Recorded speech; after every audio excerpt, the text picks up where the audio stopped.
Hey, I'm Danielle with WTI, and let me show you how I made these cute lipstick holders from Solaradgy. I really like that this is a complete set, so you don't have to buy anything else. You get 20 holders, 20 key rings each in 2 different styles, and 40 tassels in a bunch of different colors. The quality is also really good. They are thick and well put together, so I had no concerns about them coming apart.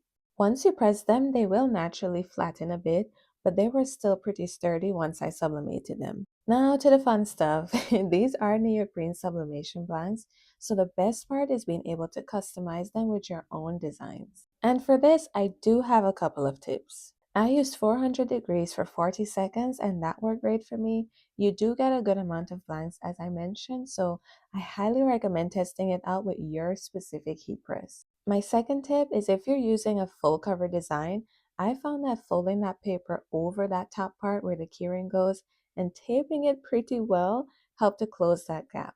These came out so cute and I cannot wait to put them to use. If you're a small business owner, you're looking for a great gift idea, or you just want something for yourself, I think these are a great option, and that's my point of view.